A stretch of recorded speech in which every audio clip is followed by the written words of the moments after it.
Hi, if your machine's showing the E15 code, then it means that water is leaking down into the bottom of the machine. And there's actually a level sensor down in the bottom of the machine.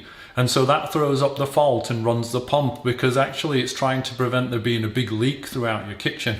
Now this may seem pretty bad, but the E15 code is a pretty common fault on the Neff Siemens and Bosch dishwashers. And it's actually, the majority of the time, say 90% of the time, a really quick and easy 10-minute fix. So I'm just going to turn off and unplug the machine, and then we can have a look and see what the issue normally is. Okay, so 90% of the time the source of the leak, or the water getting into the bottom of the machine, is actually water getting past the door seal. And the reason water gets past the door seal is that it gets contaminated with old food and anything that's been washed off of your dishes. So the solution is to clean up both of those corners that we could see, but what I want to show you is that there's actually a seal that runs along the inside of the door. And you can see it here, and it runs all the way across. And it's really important to make sure that's clean as well, because that can cause you a problem.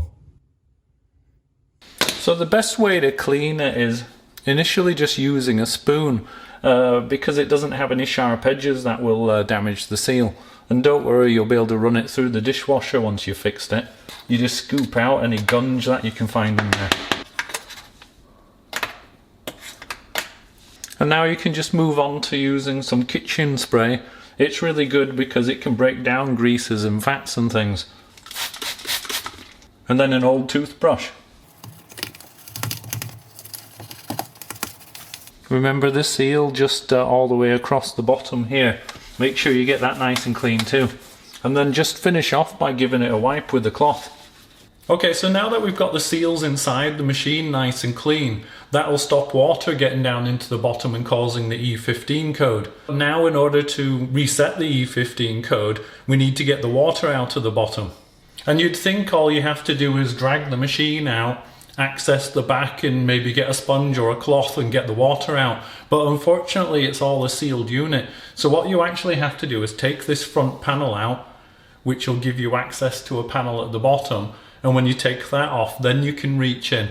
And it might seem quite daunting unscrewing the door, but it's actually quite easy. So I'll show you how to do it. Before we go any further, just a reminder to make sure that you have the machine turned off, unplugged, and you can test it here to make sure that there's no power to it. And then all you have to do is open the door to get access to the screws on the inside. So there's only 6 screws on the inside that interest us. So from the hinge, the first 1, 2, 3 on this side, and then the same again on the other side, so 1, 2, 3.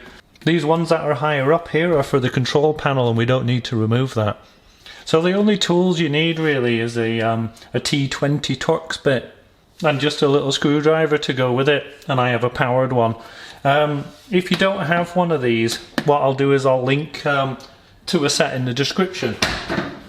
I use a Dewalt one because I use them quite a lot and it's a high quality set, but if you're only going to use it as a one-off, you might only need a cheap set. And now all I'm going to do is undo the 6 screws.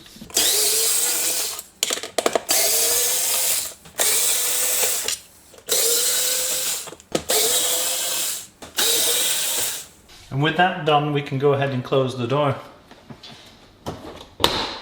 And now all you have to do is grab at the bottom on the left hand side and on the right, and you should be able to just pull the front of this door off.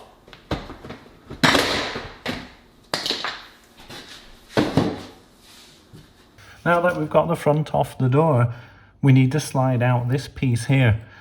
And to do that, what we need to do is slide the machine forward ever so slightly. So just a few inches. And then what I do is I pop a little block underneath to support the machine. And I do that at both sides. And then it's difficult to see, but there's one big tab underneath that runs all the way across. And then you just need to reach underneath and pull it downwards, and then this will slide out.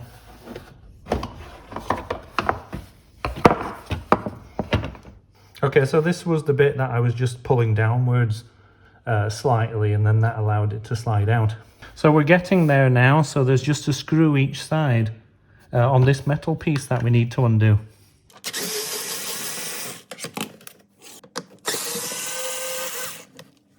And now if you grab along this top edge, you'll just be able to pull that out. And then there's just this piece of insulation which you can pull out as well. And now we have the access that we need to remove the water that's accumulated in the bottom. And so this sensor here that you can see that those two blue wires go to, that's the sensor that triggers the E15 code because it's telling the machine that there's water in the bottom. And the big disc that you can see, the polystyrene disc, that floats up on the water and triggers the sensor. So I'm just showing as best I can. You can just see that there's water in that corner, and that's underneath the polystyrene disc. So I just need to remove that, and then I can clean the water out. So to remove the sensor, which we need to do in order to remove the polystyrene disc and clean the water out, you just need to pull up on that sensor quite firmly. So I'm just going to do that now. And it's actually this little click switch here which triggers the E15 code, and it's pressed up by the polystyrene disc which is floating on the water. And so now all we need to do is grab that disc out, and it's just floating there really, so it just lifts out. And now all we need to do is just keep reaching in with a sponge and dabbing out that water.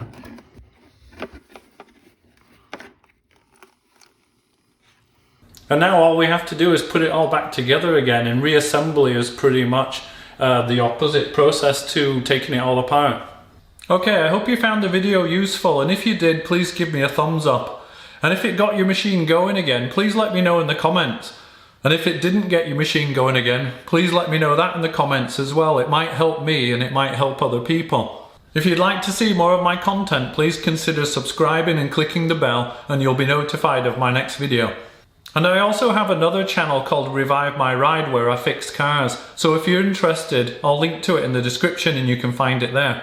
So you've watched the video, now fix it. Thanks for watching, I'll catch you next time.